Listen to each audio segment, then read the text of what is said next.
Susan, welcome to the Smoke Trail. Hi, thank you for having me. I'm so excited to be here.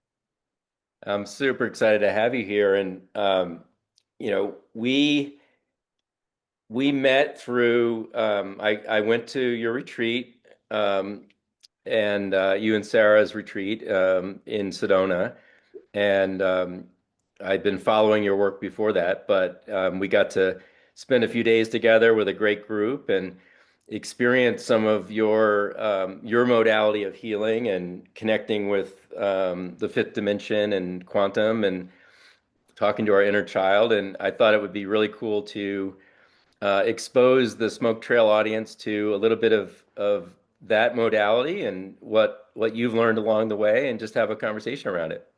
Beautiful. And it's funny because it just happens to be my favorite thing to talk about because that's really why I do the work is so that people can learn to heal themselves and really just walk their journeys empowered. That's what it's about for me. Yeah, it's really beautiful.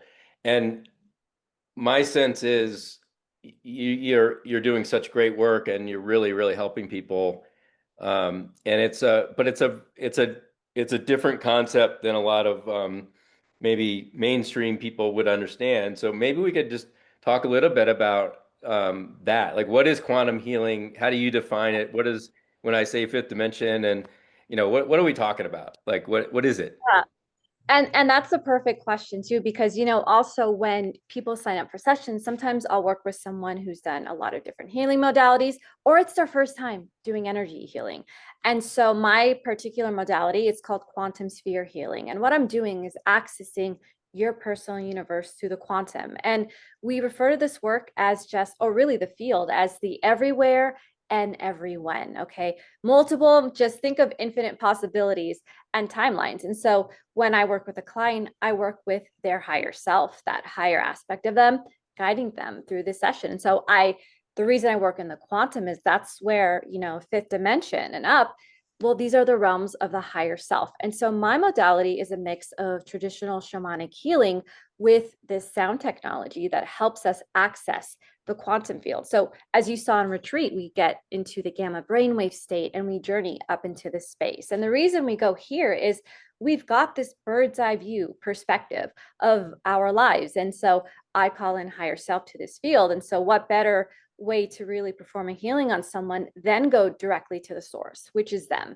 and their higher self. And that was the main thing that attracted me to doing this healing modality because I've been through it. I've experienced all kinds of healing work, and this was the first time I felt like it was speaking to exactly what my soul needed for my journey. And so through that, I felt like it kind of cut through the debris, and there wasn't really this intermediary between me and someone else. So I learned this to really connect with my higher self, and then I saw the benefit of working with clients and calling in their higher self so that we can do a deep healing. And so basically, I use this space of the infinite to track where like a client's issue may be originating from. So for example, if someone comes to me with like anxiety, we look at a lot of different things. I start with their energy body, I'll look for trapped emotions, I'll look for stored trauma. I call in inner child to give us some guidance on what we need to clear. But in the quantum field, I'm able to see and track, hey, is this coming from the womb? Is this birth trauma? Is this off planet? Do we need to do a soul retrieval, or is this coming from past lives? Or do they have an energetic contract, right? Some sort of binding statement they may have made with themselves, or some sort of false belief they took on. And so the reason I go into the quantum is I want access to everything so I can get straight to the source of an issue and start clearing that. And so then I work with all my clients remotely, so through the quantum field, I'm working on someone's body. They're feeling that wherever they are through quantum entanglement, they're of course able to receive the healing. And so what's great about this and what I teach on retreat is we've been interfacing with the quantum our whole lives, those moments of stillness where we're dropped in and we're grounded and we're still and we're getting those downloads and information.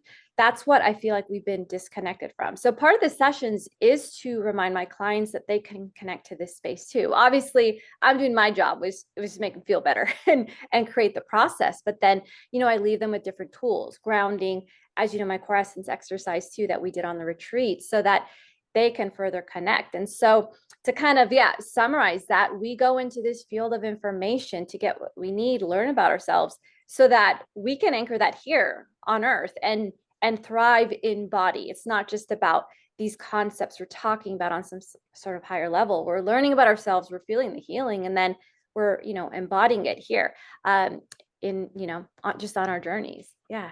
Yeah, that's amazing. And it's what I didn't realize before I started on my journey is I just wasn't aware Mhm. that, we're all physical entities in this realm and mental and spiritual.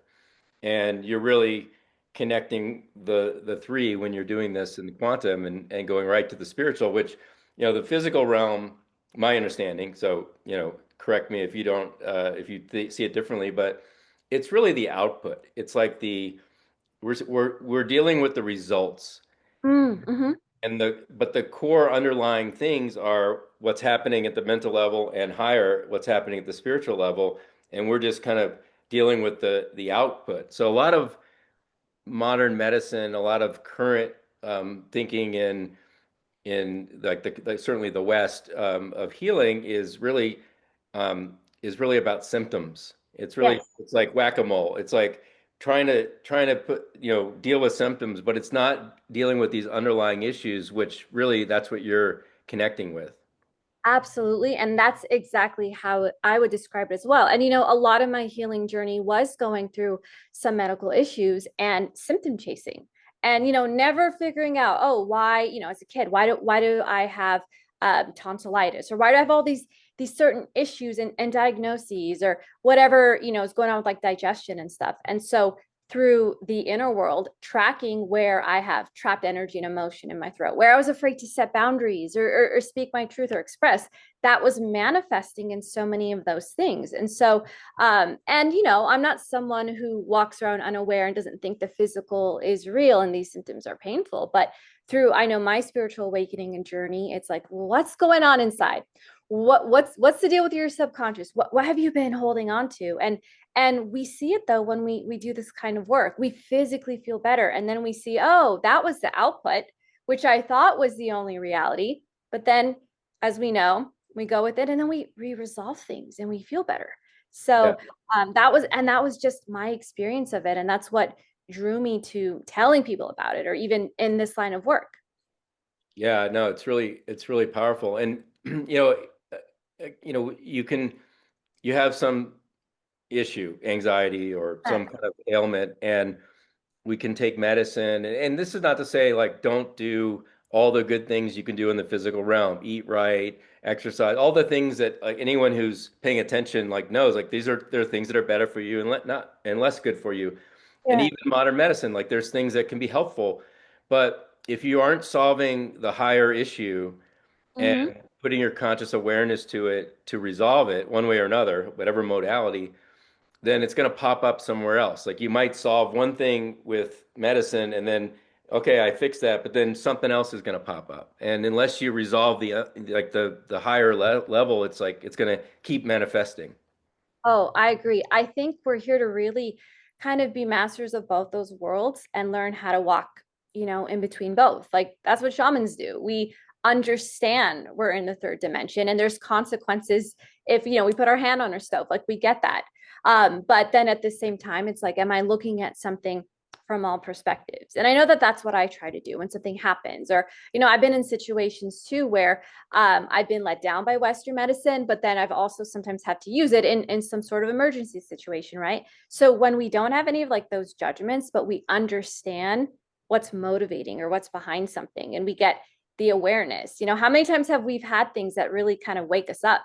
We make sure we don't stay in that victim consciousness, and then we learn and we take action. We understand both worlds. I know that that's how I try to live my life, by understanding the dimension we're in to obviously transmute some of the heavier stuff here, but also lead with what we awaken to and learn about ourselves.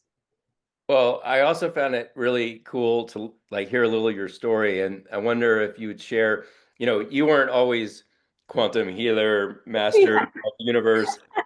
You were in law school. Yes, You were kind of in a normie track of some yeah, sort, right? And you were in law school, and then you kind of got off track or on track, on and track, yeah. and, um, and started experiencing some higher learnings and really open your eyes to this. But maybe you could tell us a little bit about that journey, because I think it will help people relate who, maybe aren't quite there yet, but they're like, okay, I'm a business leader, or I'm a lawyer, or I'm a doc, I'm something in the normal realm, but I know there's something more. So how did you discover it? And then, tell us a little bit about that journey, because I think it's Oh, cool. yeah, absolutely. And I know I share some of this, when we're on our retreat. And so, and people do like hearing about it because it's like we don't always, we're not always coming in here with our third eye completely open. I mean, I would say what I see in sessions is yes, but then we put on a veil and play human, but digressing there. But basically, yeah, I grew up in a really just conservative household where my parents were really like religious, and what was taught to us was it. And there's nothing really outside of us. Aliens don't exist. We don't talk about energy healing. I didn't have hippie parents, basically. And, I was very intuitive as a kid. I would say, empathic, extremely sensitive to energy.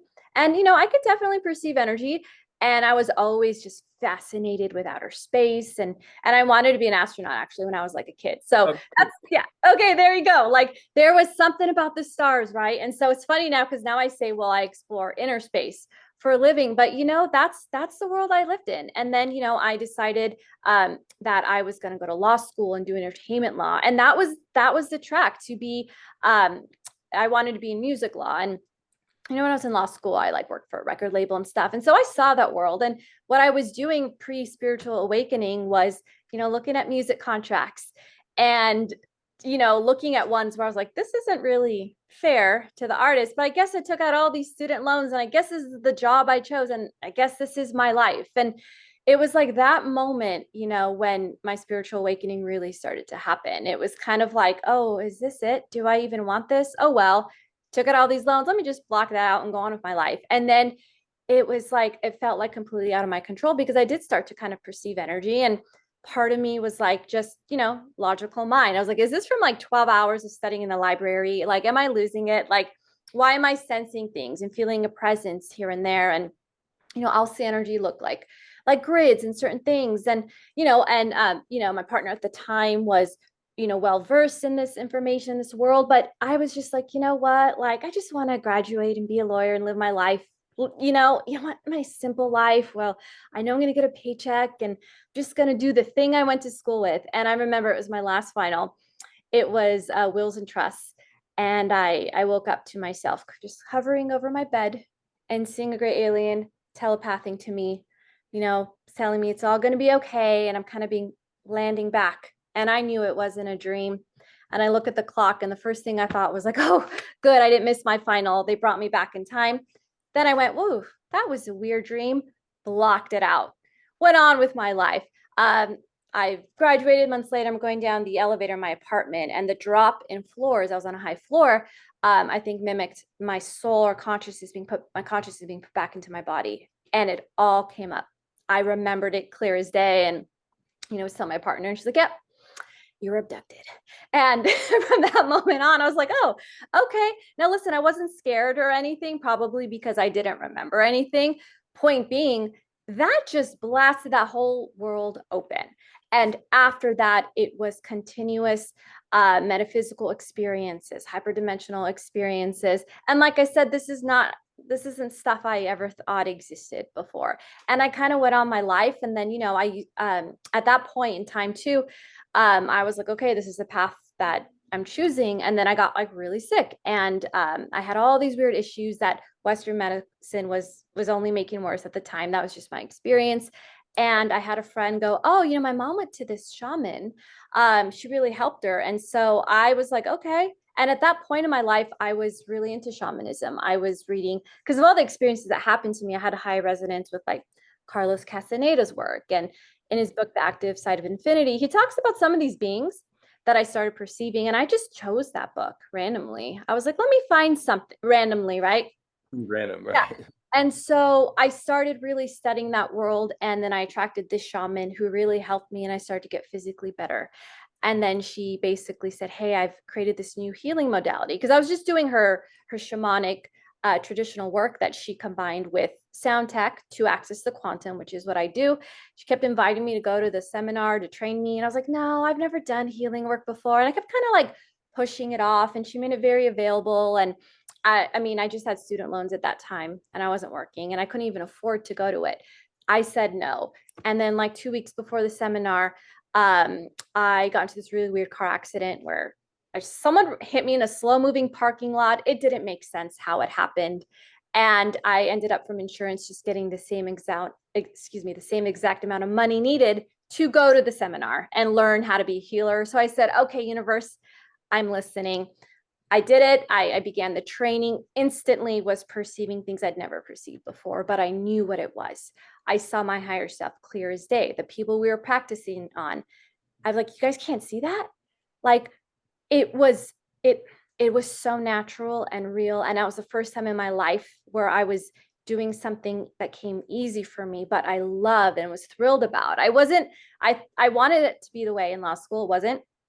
If someone is in that flow when they're doing their dharma, great, whatever field is in. But I never found that till that moment. Yeah. After that, I was like, okay, like this is what I'm doing. And I just practiced as much as I could and built up my confidence and skill and really never looked back. And I don't think I would have done it if I didn't see the results in front of me, see myself get better, see people get better. And that's really it. Really was, just on this track. Events happened. I had moments where I did doubt it and I pushed it away. And then I just stepped up and did it. And that's how I'm here talking to you about all of this. That's awesome. And didn't the shaman teacher, she was teaching a class, right? You were in a seminar, and she said, I don't know about any of you people, but she gets it. Like she was like, you're the first one that actually got it. You know, Yeah. um, She had expressed that to me when I kind of caught up with her actually years later. And okay, she's like, so what are you doing? I was like, oh, I'm doing the quantum sphere healing full time. And she's like, wow, you're my success story. Carry on. So I was like, that was the best feeling in the world to hear that from someone I respected so much. But I essentially was saying, here, this is my life's work, and you're doing it correctly. Carry it on. And for me, I can't just retelling that gives me chills because it was the greatest honor because I love it. And you want to hear that. You want to know, and it's not just about this like external validation, but like when someone has created something that means the world to you and you respect and they're like, please continue. Yeah, that felt really amazing. Yes. yeah, that's so cool. Yeah. And I think it's like you as a child recognizing energy and having experiences. I think we all have that, and we don't know what it is, and a lot of time, and then at some point in life, you just kind of shut that door, and you just kind of focus on this realm. And but a lot of I think everyone experiences this stuff at different levels, and they just don't know what it is. They don't recognize it, right? We're like you said, we're all accessing the quantum at different moments, inadvertently sometimes, but we don't really recognize it. And Mhm. just a meditation practice where we quiet the mind and we we just become still. The things that come up there, some of that you're accessing that realm, Yes. and people just don't realize it. Absolutely. And that's why it's important to be so intentional. So saying, okay, I'm going to sit, I'm going to think about this.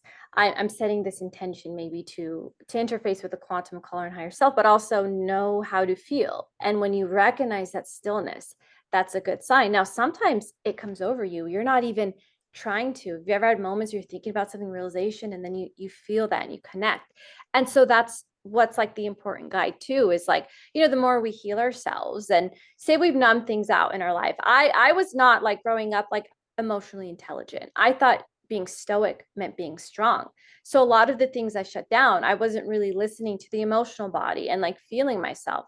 And through healing, I started to know, oh, this is what peace feels like. This is what that stillness feels like. And of course, I have different, tools and methods and abilities to know when I'm in the quantum and feeling it. But that was the journey leading up to it. That creating that space and stillness and understanding. And then I started to remember other parts of my life, even before my spiritual awakening, where I did feel that and how important that is, and how we do have a lot of mystical experiences here that we write off because either our upbringing, which was kind of the case for me too, and having people say, oh, that's not real, or that's not the real world. But then again, when it does happen to someone, and when then it starts to unlock and make us remember when it started to maybe happen very early on in life where we could perceive these things. Yeah, yeah. That I that resonated with me a lot when experiencing, some kind of ailment, some kind of pain, some kind of like stomach issue, whatever. In my prior life, I would just be stoic. I would just ignore it. Maybe I would take a medicine, or I would just be like, you know what, I'm tougher than that, and I'll just work through it. And when we experience thing, whatever it is, a headache, a stomach ache, whatever, it's it is your body telling you something. Yeah. So ignoring it or taking a painkiller to dampen it Mm-hmm. is basically like, okay, you have information. It's saying pay attention to this. And what I have found is, if you put your conscious awareness on anything, it can't withstand it. Like it always goes away. Now it may take a while, Mm-hmm. it always dissipates. But if we resist it and we're um, boxing it away and just, oh, I'm tougher than that, I'm going to ignore it, we're not resolving it. Um, Oh yeah, I absolutely agree. It's almost like you want to become a seeker in what you're experiencing. And I think we think that, and I used to use words like this, like just power through, just do it. Like that's how I would think. And so, if I'd get a headache back in school and I was studying, take whatever I could, go take your ibuprofen and move on with it, and not ever think about why and what my body needed and why I was in pain or what was emotionally going on because I was so stressed out.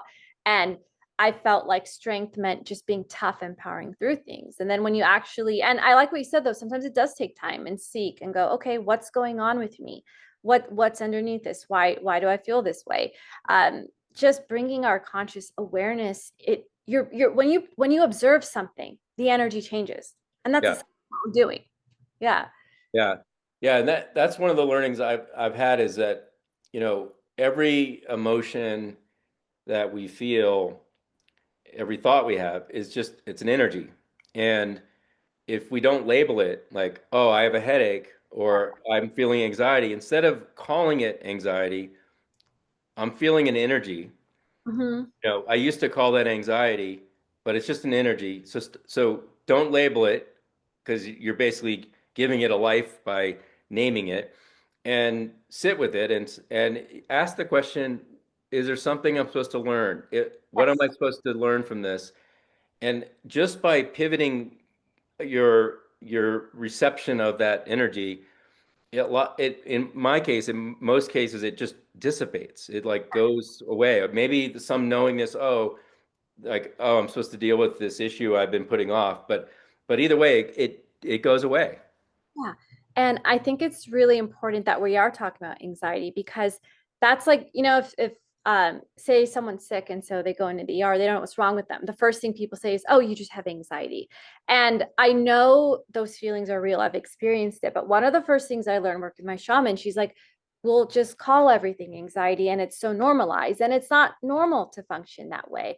And oftentimes in a healing session, I'm tracking that to an anxious inner child who's like, look at me, pay attention to me, look what you have suppressed.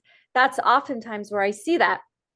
And seeking that way shifts so much for people. Whereas we don't, and that's, that type of work, that's ancient. That's like indigenous work.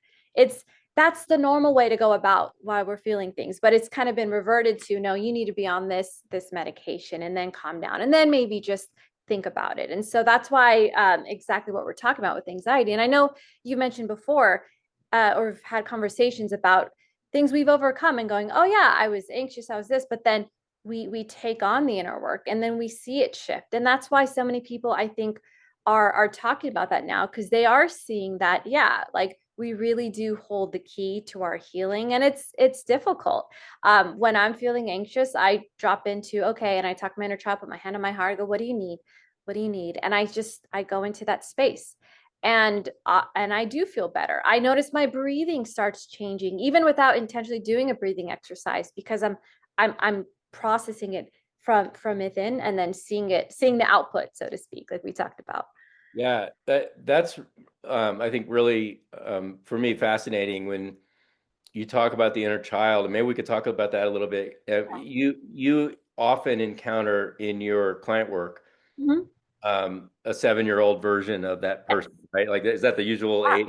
that's the usual age. Yeah, Yeah, and they're talking to you and they're communicating with you, and it's like it's really interesting because we think, oh, I'm this grown adult, and that was my past. Well, no, you are the sum total of every experience you've ever had in this lifetime and others. And it's so you're an energetic body first, who happens to be at this moment in time an adult, who whatever, but you've got that as part of you. And if that part was neglected at the time and is continuing to be neglected, it's sitting there going, hey, what about me? Right?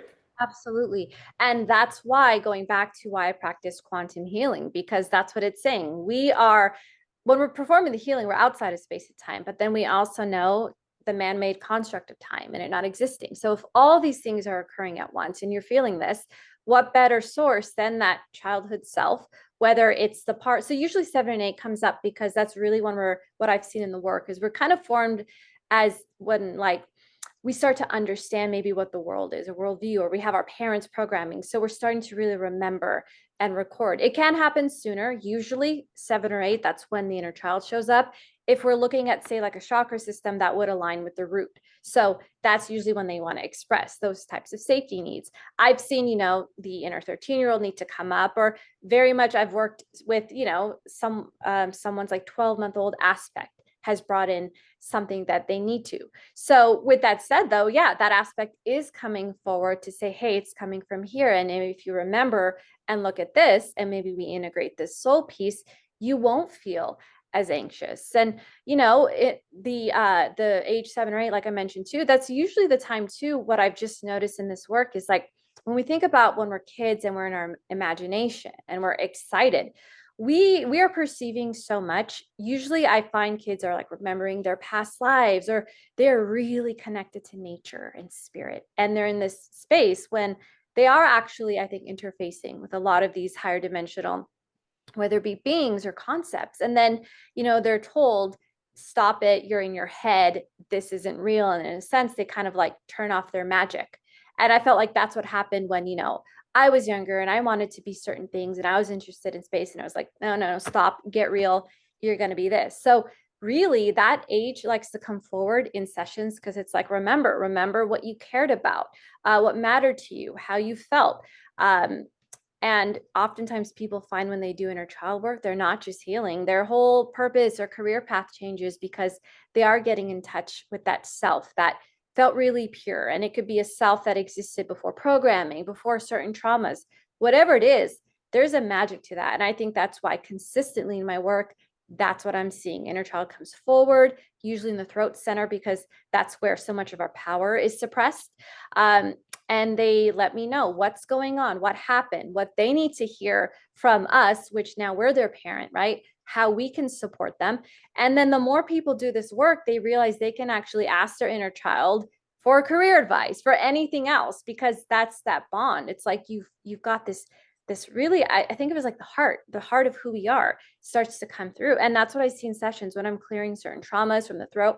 I do see their inner child move into the heart center and almost saying, oh, good, I get to be carried forward now in your heart. And when we pick things that we like to do in life, or we're living for ourselves, yeah, that tends to be us following our heart, like that expression. So that's how important this is. And I never knew when I first started doing healing sessions that the heart of it would always be inner child work. I just did what I saw. I did the clearing, I saw this debris, but then here they are. And so that's why I think of it as so important. And you saw in our retreat, we had some time in my workshop and we did just a channeled inner child meditation all together. And I think it was one of the most powerful moments in that whole workshop. Yeah. And I found it to be extraordinary when we all kind of went into a meditation. You played the gamma music that helped us entrain to gamma brain state. And so we all went up to the fifth dimension, and we planted a flag there, so we knew how to get back there. Which, Yes. like, that was such a cool device to do that. Mhm. I still use that. And what was to me was like extraordinary because I just saw like fuzzy, cloudy stuff, and it felt good, but it was more amorphous. But you could see that we all went up to the fifth dimension. You could see that we were all there. Mhm. So that's like an incredible gift that you have that sight.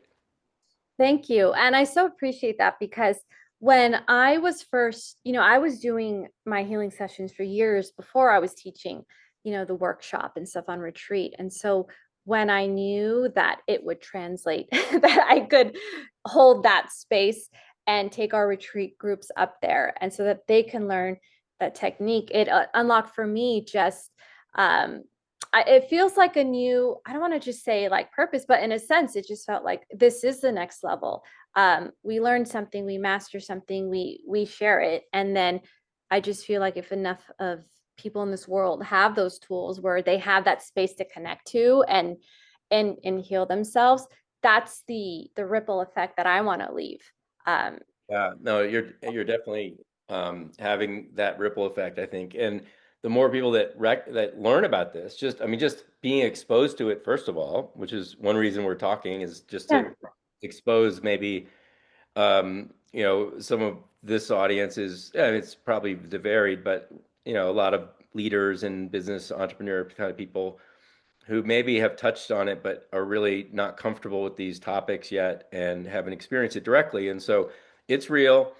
It's a real thing. And one of my guests, Olivia Fish, who has a book coming out, she's really cool. I think you'd really like her. But she said something that really resonated with me. It's humans are the medicine. So Mm, as we heal ourselves, we're the medicine for each other. yes. Yeah.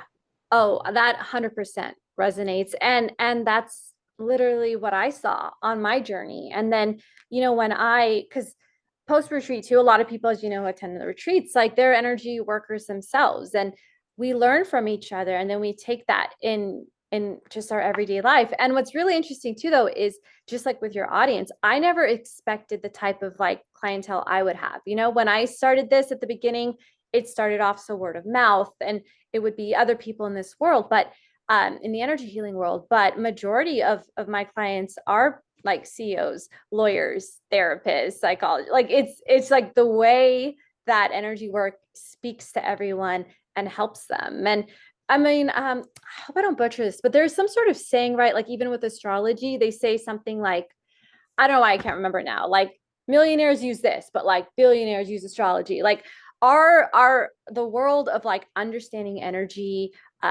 astrology, eclipses, all of this, like it's been used by people in all kinds of fields. And then when we take it to healing, of course, someone say in the business world, if they're not physically feeling good and they don't, or maybe if they don't feel like their expression or their leadership or someone from their team is getting something, we go in and we do energy work and we work on that expression and even like how they communicate and lead. And then that shifts their businesses. And so that's why I love doing, podcasts like this, but just like meeting people, because it's almost saying like energetic tools are here for all of us. This isn't really about like belief systems and what we think is real or not. Like, do you Yeah. want to prove yourself and help people around you? I think that's the core of this work. Yeah, no, it's again, it's sometimes it's terminology and it's recognizing, but we all experience things like when someone comes in the room and they suck the air out of the room and they have this Yeah, yeah, down energy, or someone comes in the room and it lights the room up, right? Like yeah, everyone experiences yeah, like, oh, like it's almost like, wow, like that person always lifts me up. Well, everything is energy. yeah. Everything is energy. We are energy.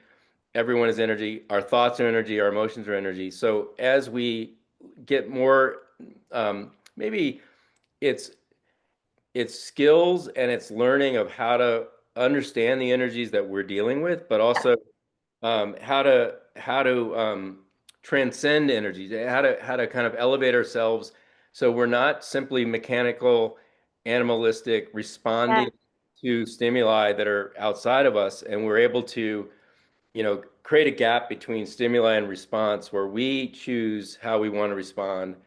It's powerful, and it's powerful in everybody's life. I mean, this applies to everyone. It's not like a side project. It is the project. Oh, absolutely. And I think that was a big thing when I first entered this world too, understanding it is the project. And then it trickles down into everything. How just like being more intentional and how we live our lives, understanding that everything's energy and what we can influence versus just being imprinted on, right? Or programmed, so to speak. And that's why I think energy work is one of the most empowering tools, but also it goes to, okay, at the same time, the inner child work, the self-reflection, all those things that we can do for ourselves. And then that's exactly it. We see it influence, or we see it just trickle out into the rest of the world. Yeah, and one of the things I think that people experience, and I certainly can speak firsthand, is we're usually our harshest critics.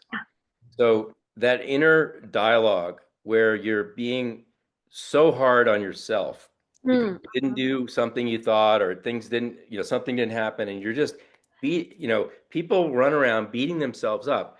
Well, that's real. You're actually communicating to your inner child, to your higher self. You're manifesting that negativity to yourself if you have that kind of a dialogue going on. So Yeah. one of the things that I've done in my journey is reprogram my subconscious by clearing out that negativity and replacing it with things that I wanted. So I went through a very intentional process over a number of years where I reprogrammed everything that was going in, because you don't think about it. I Yeah. never I never thought about it. Like, I would watch every action violent movie there was, Yeah. not thinking about it. I'd watch the news, I'd watch, shows on television, and every single one of those images, every single thing you're experiencing, your subconscious doesn't know the difference between a murder on a movie and a murder in person. Yes. It doesn't, it can't tell. And so if you're putting that into yourself all the time, you're programming your subconscious to think that that's your reality, and it comes back out. Yeah. This is one of the most important things I think we can talk about right now, because not only is that exactly true, but it's like I think we all kind of have a similar experience with that, because I used to be able to watch the most like violent horror movie, nothing. It was just on, which is scary, right? And then when I, started healing myself, the sensitivity changed and the awareness, and you start to even feel the frequency of what's emitting, whether it's the news, etc. And cutting that off, I same process was life changing for me. And I sometimes I'll have some clients I'm working with, and they're like, "Yeah, I really like watching true crime before bed." I'm like, "Okay, so you're anxious though, like your body." I'll speak from my experience. When I'm watching something like that, I'm putting myself in that situation. What would I do? I Oh, am revving up. I am hurting my nervous system. I am putting all this in my subconscious. And that's exactly what we need to deprogram. And, one of my, this was actually a chiropractor I went to early on. He was telling me, when you're like sitting down and you're watching TV and there's like a commercial and it's for some sort of new pharmaceutical and they're listing all the side effects, that's going into your subconscious, all the side effects of that. It is so obvious, like, and when you think about it now, right? But then it's like those little subtle things that we can change, that's going to change the input, that's going to change your whole life. So I'm so glad we're talking about this, because that's huge, because these are little things we can change now that actually are the big things. absolutely. And even when we do a lot of healing and we've cleared a Mhm. lot of, like, old trauma and everything else, and we're in a really good place. We have to be aware of what is coming in. Like, the only thing we control is what goes into our subconscious. And if you like, the pharmaceutical commercials are a great example. They are programming people to be sick. Yes. It is basically implanting that this is a disease, this is happening, it's in the field, and you're like, oh, I might have this, I might have this, and you manifest it. And it's so even when you're clear and you're in a really good high level vibrating state, it's really important to clear every day Yeah. to kind of flush, take a spiritual shower, Yeah. deprogram it, counter the false beliefs that are popping in your head, even inadvertently. If you got by chance you're in an airport and CNN's on and it's blasting some negativity and there's pharma commercials, you literally have to say, I'm an infinite being. I'm only subject to what I hold in mind. I do not accept any false beliefs. I negate them, and I do it every day. I'm like, I negate anything that I picked up along the way, clear myself of that, and it's like, okay, it works. Yeah. When I'm just trying to watch a show to relax before bed and say it's like a mystical theme and like there's a spell in some language I've never heard of, I go, nope, I reject this, or I do not consent, mute it, skip the scene. I don't know what they're saying. I don't want that in my subconscious. I don't want that in my energy field. And I have felt that before. I've watched things where like I feel heavy, I feel sick, I have brain fog all of a sudden. What's this from? I'm grateful that with those sensitivities, I can perceive exactly where that's from and clear it. But you're right. It hits us when we are waiting for that flight and we see it, or some sort of like billboard. I saw some billboard that was literally telling someone like they had a disease. And I'm like, where is this coming from? And it felt like something they made up too. And just driving, rejecting that, whatever I could do to not absorb that. Yeah. Yeah, and we get entrained by what we allow coming into us. So, I think about like harsh rap music or really heavy metal music, or even like a lot of these games, these violent games and stuff where you're killing and doing all kinds of stuff. These are it, even if you turn the volume off, there is a field that is entraining you if you're watching this stuff. So even Right. without the words, if you took the like on some of this music that's extreme, some of the language is terrible, but if you took out the language and you have like the white noise that blocks it out, there's a field there that's a lower astral negative field that's entraining people. Mm-hmm. Yeah, it's funny with the music industry because I do think I think labels, I think they put all kinds of energies in their music. I think stuff keeps us at a lower vibration. There was a point where I was like really hyper aware of that. And then I wouldn't listen to anything I liked. And then what I realized is like, okay, yeah, I love music and I will listen to stuff maybe you guys wouldn't expect. It has pretty sus lyrics, we'll just say that, or certain artists. And I remember getting to a point where I was like, okay, I know my vibration's higher than this. I know my frequency's higher than this. And I will hold that intention while enjoying certain things that people might be like, okay, there's plenty of metal and rap songs I do like, right? So, and I'm not just saying those genres, I grew up in the early 2000s where all the pop music was programming women to be a certain way, to be extremely submissive too. And I see that now. So I think that awareness I have like helps me enjoy it still and not feel like it's bringing me down. But I think if you don't have that awareness and you're just letting yourself be programmed, it's like when you're really little and listen to that stuff. And I think that's too where there's a problem. So I totally agree, but I will say, yeah, there's also songs I love that people might be like, "Hey, what about that artist?" And I'm like, "No, I'm pretty intentional. I'm going to enjoy myself. And if I feel drained by something, see that's how I track it. If I'm listening to something I feel bad and I've got really negative thoughts, that's my signal to go, okay, that's not for me. That music is laced with something." Yeah, I mean, I learned from David Hawkins. Mhm. He calibrated lots of stuff, and you you can calibrate it, so you can muscle test That's right. anything. And so if there's something that is you sense it naturally because you've got the feeling, but if someone is not able to do that, like you can muscle test it. You can get David Hawkins' Truth versus Falsehood book, and he's calibrated a whole bunch of music and movies and all kinds of stuff. But if it's below 200, if it's non-integrous, the reality is you're better off not participating in it. And if it's above 200, fine. And a lot of traditional rock, a lot of music is above 200. I mean, it's not like don't listen to music, Yeah. Some of those genres are absolutely astral level. And those games, I mean, there are games that kids get really into and adults play too. Whether you're murdering and stealing cars and doing all the Grand Theft Auto, those kind of things. Yeah. That is absolutely lower astral programmed stuff that is capturing people and putting them into a field that you don't want them in. Yeah. Oh, no, I agree. And I think that's why the muscle testing is a tool we should all know and calibrate, because that's the thing. If like you're enjoying something but you feel bad and you're stuck in your life and you don't know how to get out of a certain rut, what if that's the thing that's causing it? What if you are playing just those games or you're listening to music that's just keeping you in that lower astral state? For sure. Power versus Force was one of the first books I got that really, oh, well, that's where I learned the map of consciousness. Yeah. And started to, I had done like muscle testing before to see what, like to help me with like food allergies and Yeah. making certain decisions. But the calibration is a game changer.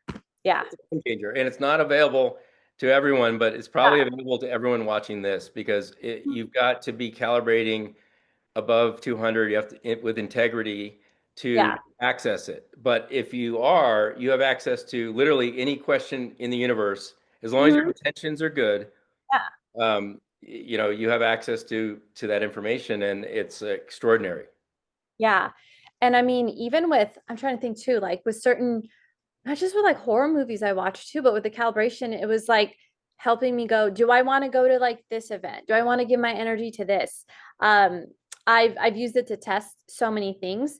And it just like even with like quality of food or what supplements I take, like it's just something that I think like once you open up that world and you know how to help fine tune your discernment, it's yeah, it's a gift. It really is. It really is. I do it for, I don't take on clients. I do M&A in the business world of selling, if they're not integrous. And I test and, do I want to spend time on this project or not? And I don't waste time if it's not.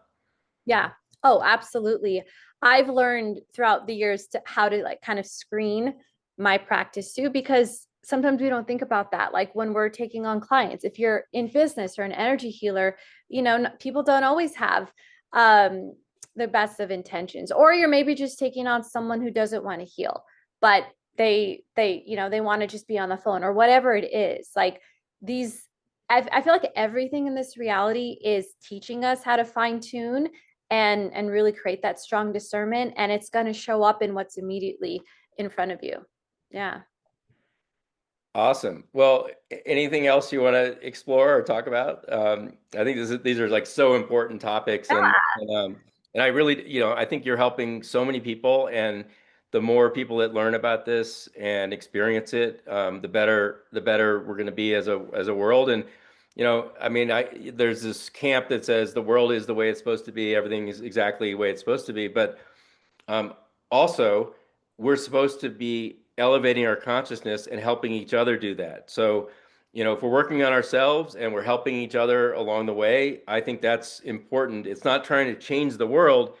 We're changing the world by us changing ourselves. Oh, absolutely. That's the work, and that's the energy I lead myself with, but also, with clients. It's like someone comes to you with something and they're shifting and they're healing.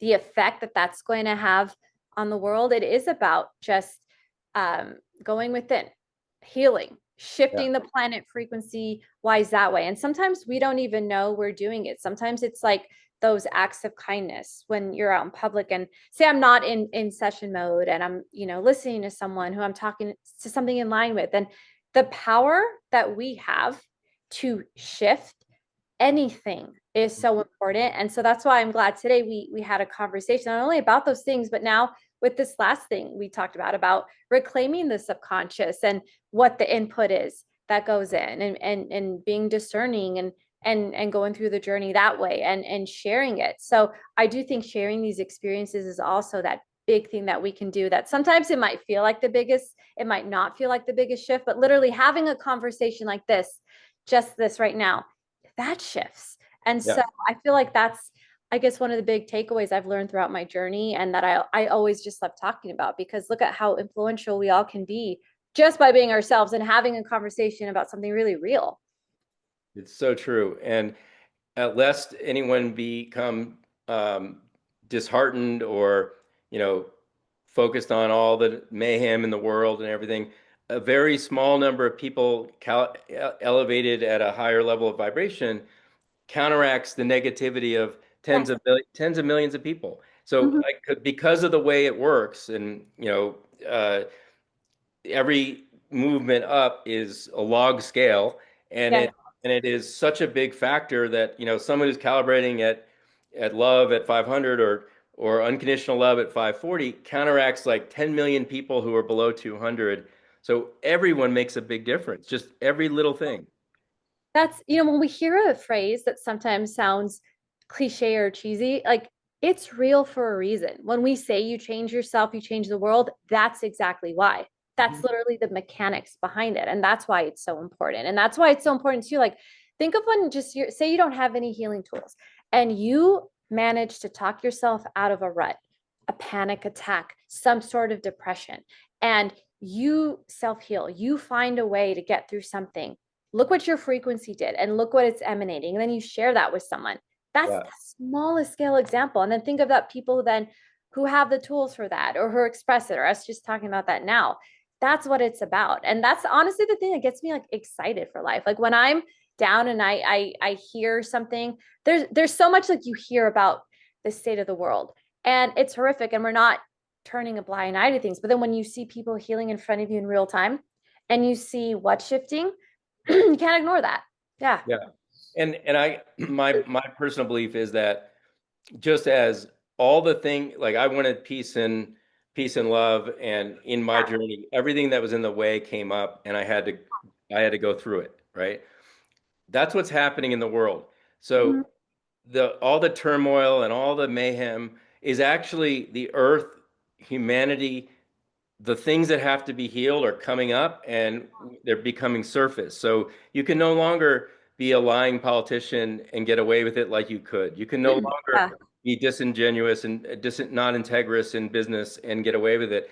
I mean, you can for a little while, but it's all surfacing. So actually, there's a lot of reason to be optimistic and hopeful Yes. because of the turmoil is showing what's coming up because it has to be healed.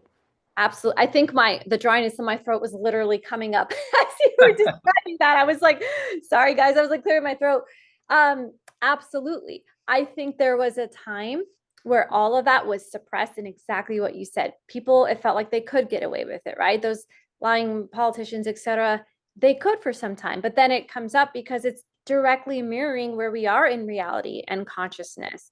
And literally the dark transmuting to light. And when that happens, it looks chaotic. It comes forward. And I think it's because we, as a collective over the years, have worked to raise our consciousness and frequency. And those things can't be hidden anymore. And that's a pretty exciting time to Yeah. really be here and witness, Yeah. And it's exactly like what we were talking about. We're not blind to the mayhem and the mayhem and the chaos in the world, but at the same time the fact that we can see that and want to hold that peace and continue to do so while realizing, oh, stuff is shifting.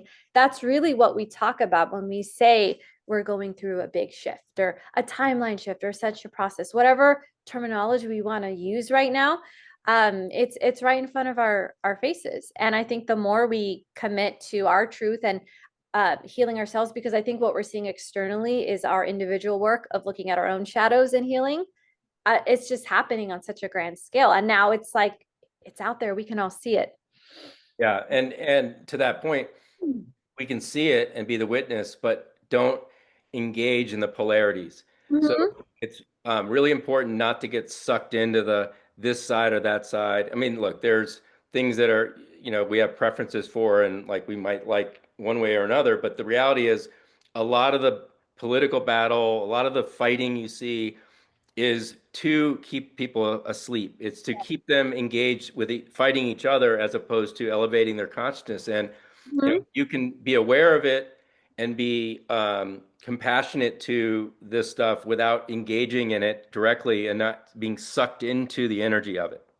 Absolutely. Separation consciousness has been the oldest trick in the book with keeping us separate, fighting in conflict as that distraction. And Yeah. I think even more and more people are realizing that too. Um, that's one of those things that's coming to the surface because it's like, wow, the polarity is so strong right now. The tension on in any side in any issue is so strong that that is a sign that wow, so much positive life and energy is happening and shifting that it has to look that extreme. Yeah. Yeah. Yeah. Mhm.